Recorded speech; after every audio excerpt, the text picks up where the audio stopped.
Hello friends, வணக்கம் and welcome back to Beauty Makes Fashion. இன்னைக்கு வந்து ஒரு பிகினர்க்கான வீடியோ தான் பார்க்க போகிறோம். ஐலைனர் எப்படி அப்ளை பண்ணணும் அப்படின்னு தெரியல அப்படின்னு சொல்கிறவங்களுக்கு இந்த வீடியோ ரொம்ப யூஸ்ஃபுல்லாக இருக்கும். இது வந்து ரொம்ப சிம்பிளான ஒரு வீடியோ. ஒரு ஐலைனர், அதாவது காஜல் அண்ட் ஒரு ஐலைனர் யூஸ் பண்ணி நான் இந்த ட்ரிக் சொல்லி கொடுக்க போகிறேன். இது வந்து எனக்கு என்னோடய ஃப்ரெண்டு சொல்லி தந்த ட்ரிக்கு.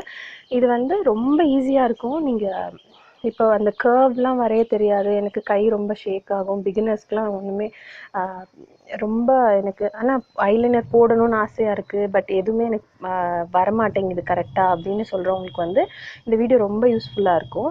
இப்போ வந்து ஃபஸ்ட்டு நான் காஜல் பென்சில் யூஸ் பண்ணி நான் போட போகிறேன். இந்த ட்ரிக் வந்து இப்போ உங்களுக்கு யூஸ்ஃபுல்லாக இருக்கும், பட் இதை வந்து நீங்கள் லாங் ரனில் யூஸ் பண்ணாதீங்க. பிகாஸ் நம்மளோட அந்த ஐலிட்ஸை வந்து இப்படி ஸ்ட்ரெச் பண்ணக்கூடாது. இதில் வந்து நம்மளோட ஃபிங்கரை இப்படி வச்சுட்டு இப்படி ஸ்ட்ரெச் பண்ணிங்கன்னா அந்த லைன் வந்து ஸ்ட்ரைட்டாக வந்துடும் உங்களுக்கு. அப்போ வந்து நீங்கள் இப்படி ஸ்ட்ரைட்டாக இப்படி ஒரு லைன் அப்ளை பண்ணிங்கன்னா உங்களுக்கு வந்து பர்ஃபெக்டாக வந்துடும் அந்த ஐலைனர். இதுதான் அந்த ட்ரிக்கு. இது வந்து இப்படி நல்லா இப்படி ஸ்ட்ரெச் பண்ணிவிட்டு நீங்கள் வந்து அந்த ஐலைனர் இது மேலே போட்டிங்கன்னா இப்படி ஃபுல்லாக இப்படி வந்துடும். உங்களுக்கு இப்போ கரெக்டாக இல்லாத மாதிரி இருக்கும். நீங்கள் ஓப்பன் பண்ணோடனே ரொம்ப பர்ஃபெக்டாக அழகாக இருக்கும்.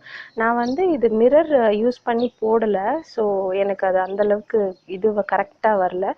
நீங்கள் மிரர் பார்த்து போட்டிங்கன்னா, நான் கேமரா பார்த்து போட்டதால் எனக்கு பர்ஃபெக்டாக வரல. நீங்கள் மிரர் யூஸ் பண்ணி போட்டிங்கன்னா ரொம்ப அழகாக வரும். இப்படி தான் அது போடணும். உங்களுக்கு தெரியும் இப்போ அதோட ஃபினிஷ் எப்படி இருக்குது அப்படின்னு சொல்லிட்டு. ஜஸ்ட் அதை இப்படி இந்த இடத்துல ஹோல்ட் பண்ணிவிட்டு இப்படி ஸ்ட்ரெச் பண்ணிங்கன்னா நீங்கள் ஒரு லைன் மாதிரி போட்டிங்கன்னா உங்களுக்கு பர்ஃபெக்டாக அழகாக வந்துடும்.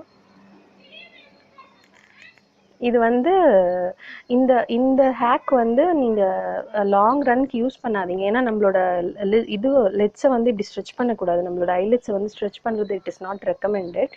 பட் இப்போ நமக்கு வந்து இப்போ தான் நாங்கள் கற்றுக்குறோம், எங்களுக்கு போடணும், ஏதோ லாஸ்ட் மினிட் எமர்ஜென்சி இன் கேசஸ் அந்த மாதிரி டைம்ஸில் நீங்கள் இது யூஸ் பண்ணிக்கலாம். பட் நீங்கள் வந்து ஐலைனர் போடுறது ஒன்றும் அவ்வளோ பெரிய கஷ்டம் இல்லை. நீங்கள் டெய்லி போட உங்களுக்கு ஈஸியாக வந்துடும். இது வந்து நான் இப்போ இந்த ஐடெக்ஸ் டேஸ்லர் ஐலைனர் யூஸ் பண்ணி நான் போட போகிறேன். இதுவும் அதே டெக்னிக் தான், பார்த்தீங்கன்னா தெரியும் உங்களுக்கு. இதுவும் அதே மாதிரி தான் போட போகிறேன். ஜஸ்ட் ஸ்ட்ரெச் பண்ணிவிட்டு போட போகிறேன்.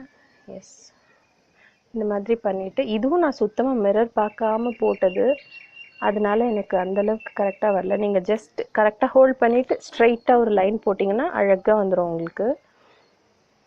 எனக்கு கேமரா பார்த்து போட்டதால் என்னால் சரியாக போட முடியல. இது வந்து நீங்கள் இந்த ஐலைனர் போடணும், நீங்கள் ரொம்ப பிகினராக இருக்கீங்க, எனக்கு ஐலைனரே போட வராது அப்படின்னா உங்களுக்கு போடணும், லாஸ்ட் மினிட்ல வந்து இந்த ஹேக் வந்து உங்களுக்கு ரொம்ப யூஸ்ஃபுல்லாக இருக்கும். நான் இன்னும் ஒரே ஒரு விஷயம் என்ன சொல்ல வரேன்னா, இந்த ஐலைனர் போடுறது வந்து நீங்கள் டெய்லி போட்டு கண்ணு மேலே போட்டு ப்ராக்டிஸ் பண்ணிங்கனாலே உங்களுக்கு வித்தின் 1 to 2 வீக்ஸில் உங்களுக்கு வந்துடும். அது ஒன்றும் பெரிய கஷ்டம் கிடையாது. இது வந்து எனக்கு அந்த ஐலைனர் கண்ணுக்குள்ளே போயிடுச்சு, ஸோ அது வந்து கண் எரிய ஆரம்பிச்சிருச்சு. ஸோ அதனால் என்னால் கண் ஃபுல்லாக ப்ராப்பராக ஓப்பன் பண்ண முடியல. இதுதான் இந்த ஃபினிஷ்ட் லுக். இந்த ஹேக் வந்து எல்லாருக்குமே யூஸ்ஃபுல்லாக இருக்கும்னு நினைக்கிறேன். ஏன்னா நான் பார்த்த வரைக்கும், நான் யூடியூப்பில் சர்ச் பண்ண வரைக்கும் இந்த மாதிரி ஹேக் யாரும் சொல்லித்தரல. ஸோ உங்கள் எல்லாருக்கும் சொல்லி தந்தால் கொஞ்சம் யூஸ்ஃபுல்லாக இருக்கும்ன்ட்டு சொன்னேன். லாஸ்ட் மினிட்க்கு மட்டும், இந்த லாஸ்ட் மினிட் எமர்ஜென்சி கேசஸ்க்கு மட்டும் நீங்கள் வந்து எமர்ஜென்சினா ஏதாவது ரொம்ப அர்ஜென்ட்டாக போகிற இடம் அந்த மாதிரினா நீங்கள் இது போட்டுக்கோங்க. மற்ற டைமில் வந்து நீங்கள் நார்மலாக ப்ராக்டிஸ் பண்ணி கற்றுக்கோங்க. இதுதான் final look. Thank you so much for வாட்சிங். Please subscribe to my channel. Like பண்ணுங்கள், ஷேர் பண்ணுங்கள், சப்ஸ்கிரைப் பண்ணுங்கள். தேங்க்யூ. பை.